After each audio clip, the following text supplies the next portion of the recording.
রসায়ন পাঠের গুরুত্ব। রসায়ন পাঠের গুরুত্বটা কি, যে রসায়ন পাঠের কারণে কিন্তু আমরা আমাদের রেগুলার লাইফে অনেক কিছু ইউজ করতেছি যেগুলো কেমিস্ট্রি বা রসায়নের মাধ্যমে তৈরি হয়েছে। সেটা যদি রসায়ন চর্চা যদি না করা হতো তাহলে আমরা সেসব জিনিস আমাদের লাইফে পাইতাম না। যেমন ধরতে পারো যে আমরা যে ব্রাশ ইউজ করি, পেস্ট ইউজ করি, বিস্কুট খাই, তারপর টয়লেট ক্লিনার, সাবান, শ্যাম্পু, লোশন সবকিছুই কিন্তু এই কেমিক্যাল প্রসেসের মাধ্যমে তৈরি হয়েছে, যার কারণে সবকিছুই কেমিস্ট্রির অবদান বা রসায়নের অবদান। তাছাড়া জমিকে উর্বর রাখার জন্য যে সার দেওয়া হয়, এই সার যে তৈরি করা হয় প্রসেসটাকে রসায়ন চর্চা না করলে আসলে সারও তৈরি করতে পারতো না। তারপর ক্ষেতের ফসল যেন পোকামাকড়ে নষ্ট না হয় তার জন্য মানুষ তৈরি করছে কি কীটনাশক বা ইনসেকটিসাইডস। তারপর খাদ্যকে অনেকদিন সংরক্ষণ করার জন্য এই যে প্রিজারভেটিভস তৈরি করা হয়েছে, যার কারণে আমরা কিন্তু যে বোতলের মধ্যে যে খাই, জেলি, তারপরে সস, এই বোতলজাত যে খাবারগুলো আছে এগুলোর ভিতরে কিন্তু প্রিজারভেটিভস দেওয়া হয়, যার কারণে অনেকদিন পর্যন্ত সেটা ঠিকঠাক মতো থাকে। তাহলে আমরা কি বলতে পারি যে চাষাবাদ কিংবা খাদ্যের জন্য আমরা রসায়নের উপর নির্ভরশীল। উদাহরণগুলো জাস্ট একটু মনে রাখতে পারে, কিছু না, এমসিকিউর ক্ষেত্রে আসতে পারে টুকটাক। আজকে কলেরা, টাইফয়েড, যক্ষা ইত্যাদি মানুষের জন্য অতি সাধারণ চিকিৎসাযোগ্য রোগ। বর্তমান সময়ে খুব ইজিলি এসব রোগগুলোর চিকিৎসা করা যায়। এক সময় এগুলা চিকিৎসা করা খুবই টাফ ছিল, মানুষ অনেক, মানে লাখ লাখ মানুষ মারা গেছিল। কিন্তু সাম্প্রতিক কালে করোনার ভয়াবহতা থেকে আমরা মুক্তি পেয়েছি রসায়নের কল্যাণে। কিভাবে রসায়নের কল্যাণে মুক্তি পেলাম? এই যে ভ্যাকসিন যে ক্রিয়েট করা হয়েছে। ভ্যাকসিনটা কি, কেমিক্যাল রিয়াকশন যদি করা না হতো তাহলে তার ভ্যাকসিন ক্রিয়েট করতে পারতো না, কোন রকম ওষুধই বানানো যেত না যদি কেমিক্যাল রিয়াকশন করা না যেত। তাহলে এই সবকিছু কিসের অবদান? আমরা বলতে পারি রসায়নের অবদান। শিল্প কারখানা, যানবাহন, মানুষের ব্যবহার্য সামগ্রী থেকে সৃষ্ট প্রচুর পরিমাণে রাসায়নিক বর্জ্য আমাদের পরিবেশে ক্ষতি সাধন করতেছে। এর মাঝে রয়েছে কি carbon die oxide, carbon monoxide, sulphur die oxide, বিভিন্ন রকম অ্যাসিড, ভারী ধাতু যেমন পারদ, লেড, আর্সেনিক, কোবাল্ট। এগুলা বায়ুর সাথে মিশে বায়ুকে দূষিত করে, পানির সাথে মিশে পানিকে দূষিত করে। এভাবে প্রতিনিয়ত এগুলা আমাদের পরিবেশের ক্ষতি সাধন করতেছে। এগুলো বিভিন্ন উদ্ভিদ বা মাছের শরীরে প্রবেশ করে দেখা যায় যে গাছের বডিটাকেও নষ্ট করে, আবার মাছকেও নষ্ট করে, তো অনেক মাছ মরে যায়। এসব মাছ এবং উদ্ভিদ আমরা আবার খাদ্য হিসেবে খাই, তো পরোক্ষভাবে আমরাও ক্ষতিগ্রস্ত হচ্ছি। বিভিন্ন ক্ষেত্রে অতিরিক্ত রসায়ন দ্রব্য ব্যবহার করা আমাদের জন্য ক্ষতিকারক। কোনো কিছুই কি পরিমিত পরিমাণে ব্যবহার করা উচিত, সেরকম রসায়নের ক্ষেত্রে আমরা যদি কোনো কিছু অতিরিক্ত পরিমাণে ব্যবহার করি সেটা আমাদের জন্য ক্ষতিকারক হবে। তাই আমাদেরকে একটা নিয়ম মাফিক পরিমিত পরিমাণে সবকিছু ব্যবহার করতে হবে। যেমন ফসলের ক্ষেত্রে ক্ষতিকারক পোকামাকড় ধ্বংস করার জন্য কি ব্যবহার করা হয়? কীটনাশক। কিন্তু প্রয়োজনের অতিরিক্ত যদি আবার আমরা কীটনাশক ব্যবহার করি, তাহলে কি হবে? ওই কীটনাশকগুলা পরবর্তীতে যখন বৃষ্টি পড়বে, বৃষ্টির পানির সাথে ধুয়ে ওই পানিটা গড়ায় গড়ায় পুকুরে, নদীতে, খাল বিলে পড়ে যাবে, তখন পানিকে দূষিত করবে। এই সকল কীটনাশকের কোনো কোনোটি কিছু অংশ উদ্বায়ী হওয়ায়, উদ্বায়ী মানে কি, ধরো যে ওই যে বায়বীয় হয়ে যায়, বাতাসের সাথে মিশে যায়। তাই বাতাসের সাথে মিশে বাতাসকে দূষিত করে। কীটনাশকের অতিরিক্ত ব্যবহার পরিবেশের জন্য ক্ষতিকারক। রসায়ন পাঠ করলে এরকম প্রাকৃতিক ও বাস্তব জীবন অনেক কিছুই আমরা জানতে পারবো। এরপর রসায়নে অনুসন্ধান বা গবেষণা প্রক্রিয়া, কিভাবে গবেষণা করা হয় এই বিষয়গুলো দেওয়া আছে। একটু জাস্ট তোমরা একটু রিডিং পড়লেই বুঝবা, এখানে তেমন ইম্পর্টেন্ট তেমন ইনফরমেশন নেই, বাট এইটুকু আমাদেরকে জানতে হবে, এই যে যে গবেষণার ক্ষেত্রে যে ধাপগুলো অনুসরণ করা হয়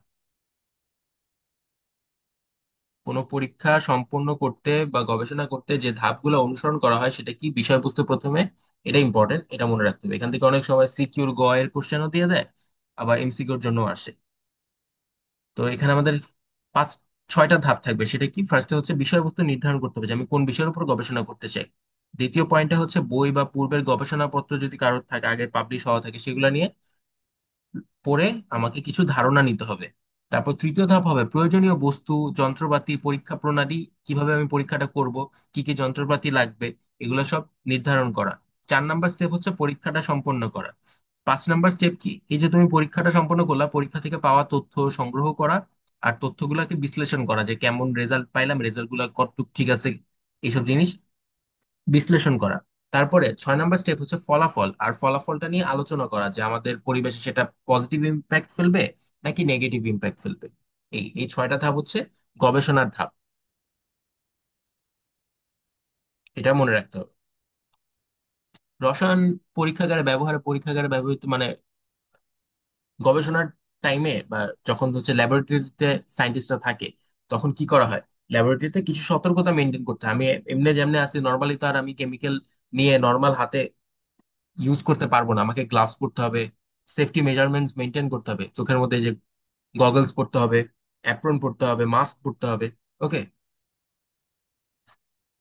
যেই ঘরে বা স্থানে পড়ে রসায়নের পরীক্ষা নিরীক্ষা করা হয় সেটাকে রসায়ন গবেষণাগার বা কেমিস্ট্রি ল্যাবরেটরি বলে। সংজ্ঞাটা জেনে রাখতে পারো। তারপর এখানে আর ইম্পর্টেন্ট হতে পারে যে অ্যাপ্রন জিনিসটা কি। শরীরকে রক্ষা করার জন্য নিরাপদ পোশাকটাকে অ্যাপ্রন বলতেছে, যে গায়ে যে সাদা কালার জামাটা পরে শার্টের মতো। ওকে। এরপরে গগলস কি করবা? চোখকে নিরাপদ রাখার জন্য গগলস, হাতকে নিরাপদ রাখার জন্য গ্লাভস, আর তোমার নিঃশ্বাসের মাধ্যমে যাতে কোনো কেমিক্যাল কণা বা কোনো কিছু তোমার ভিতরে প্রবেশ না করে তার জন্য মাস্ক পরবা।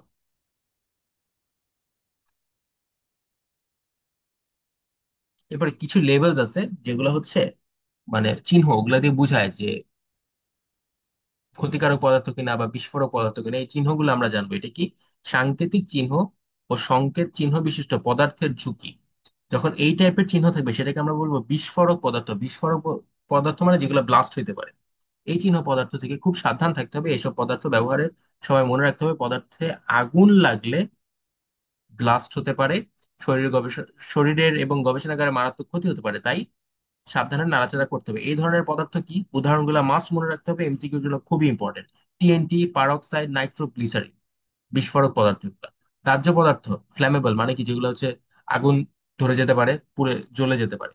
অ্যালকোহল, ইথার, এগুলা হচ্ছে দাহ্য পদার্থ, ইম্পর্টেন্ট এমসিকিউর জন্য। এইসব পদার্থ দ্রুত আগুন ধরে যেতে পারে, তাই আগুন বা তাপ থেকে দেখে কি করতে হবে? দূরে রাখতে হবে। তারপরে এরকম যে কঙ্কাল টাইপ একটা ছবি থাকলে এটা বোঝায় বিষাক্ত পদার্থ, টক্সিক। বিষাক্ত বলতে এটা যদি আমাদের শরীরে লাগে বা আমাদের শ্বাস প্রশ্বাসের মাধ্যমে যদি আমাদের ভিতরে প্রবেশ করে তাহলে কি হবে? শরীরের বিভিন্ন অংশে ক্ষতি সাধন করবে। এরকম পদার্থ কি? Benzene, chlorobenzene, methanol. আর সেফটি আমাদের কি করতে হবে? সেফটি মেজারমেন্টের জন্য বা আমরা যদি সেফ থাকতে চাই অ্যাপ্রন পড়তে হবে, হ্যান্ড গ্লাভস পড়তে হবে, সেফটি গগলস পড়তে হবে, মাস্ক পড়তে হবে। উত্তেজক পদার্থ। উত্তেজক পদার্থ মানে কি? ডাস্ট, লঘু অ্যাসিড, ক্ষার, নাইট্রাস অক্সাইড। এটা কি করে? এটা যদি ত্বকে, চোখ, শ্বাসতন্ত্র ইত্যাদির ক্ষতি সাধন করে, তাই এই ধরনের পদার্থ ব্যবহারের আগে আমাদেরকে ওই গগলস, তারপরে অ্যাপ্রন, এগুলো পড়তে হবে। স্বাস্থ্য ঝুঁকিপূর্ণ, এই চিহ্নটা দিয়ে বোঝাচ্ছে স্বাস্থ্য ঝুঁকিপূর্ণ। এ ধরনের পদার্থ ত্বকে লাগলে বা শ্বাস প্রশ্বাসের সাথে শরীরের ভিতরে গেলে তা স্বল্প মেয়াদী বা দীর্ঘমেয়াদী ক্ষতি সাধন করে। এগুলো শরীরে প্রবেশ করলে ক্যান্সারের মতো রোগ সৃষ্টি করতে পারে। উদাহরণগুলো কি? Benzene, toluene, xylene. এটা হচ্ছে স্বাস্থ্য ঝুঁকিপূর্ণ পদার্থ। তারপরে তেজস্ক্রিয় পদার্থ। তেজস্ক্রিয় পদার্থ থেকে আমরা জানি তেজস্ক্রিয় রশ্মি বের হয়, ক্ষতিকারক রশ্মি বের হয়, ক্যান্সারের মতো মরণ ব্যাধি সৃষ্টি করে, অনেক সময় মানুষকে বিকলাঙ্গ করে দিতে পারে। উদাহরণ কি? Uranium, radium. এই চিহ্ন দিয়ে বোঝাচ্ছে যে দেখো গাছের মতো একটা চিহ্ন, গাছের মতো কোনো পাতা টাতা নাই, এটা পরে একটা চিহ্ন বোঝাচ্ছে। এটা বোঝাচ্ছে কি? পরিবেশের ক্ষতি সাধন। এরকম পদার্থ হচ্ছে লেড, মার্কারি, যেটা পরিবেশের ক্ষতি সাধন করে। তাই এগুলোকে ব্যবহার করার আগে যথেষ্ট সতর্ক হওয়া প্রয়োজন। ব্যবহারের পরে এগুলো যেখানে সেখানে না ফেলে একটা নির্দিষ্ট স্থানে ফেলতে হবে। এসব পদার্থ যথাসম্ভব পুনরুদ্ধার করে আবার ব্যবহারের চেষ্টা করতে হবে, না হলে সেটা পরিবেশে ছড়িয়ে পরিবেশকে ক্ষতি করবে। তারপর এই যে এটা দেখো, হাতের মধ্যে একটা কেমিক্যাল পড়ে যাচ্ছে, বুঝাচ্ছে ক্ষত সৃষ্টি। এই ধরনের পদার্থগুলো শরীরে লাগলে ক্ষত সৃষ্টি করে। শ্বাস প্রশ্বাসের মাধ্যমে যদি সামহাও আমাদের শরীরের ভিতরে প্রবেশ করে তাহলে আমাদের বিভিন্ন অঙ্গেরও ক্ষতি সাধন করতে পারে। এগুলো কি? Hydrochloric acid, sulphuric acid, sodium হাইড্রোক্সাইডের ঘন জলীয় দ্রবণ। তো এই যে এতগুলো এক্সাম্পল, একটা, দুইটা, তিনটা, চারটা, পাঁচটা, ছয়টা, সাতটা, আটটা, এই আটটা সংকেতিক বা সাংকেতিক চিহ্নের তিনটা তিনটা করে তো অ্যাটলিস্ট এক্সাম্পল আছে। তাহলে এই 24টা পয়েন্ট তোমার মাস্ট মনে রাখতে হবে, এক্সাম্পল গুলা, যে কোনটা কি ধরনের পদার্থ। মাস্ট এটা এমসিকিউর জন্য লাগবে। সেই সাথে আমাদের এই চ্যাপ্টারটা শেষ, চ্যাপ্টার 1। এখানে তুমি এই এমসিকিউ গুলো করে রাখতে পারো। আর অনুশীলনের যে সৃজনশীল, এই দুইটা সৃজনশীল যে কোনো একটা গাইড নিলে গাইডের মধ্যে দেখতে পাবা সবগুলো সলভ করে দেওয়া আছে, সবকিছু বলা আছে। তো একবার রিডিং পড়ে নিলে হবে। অনুশীলনের সৃজনশীল গুলো ইম্পর্টেন্ট থাকে, ইউজুয়ালি এখান থেকেই টিচাররা কোশ্চেন করে।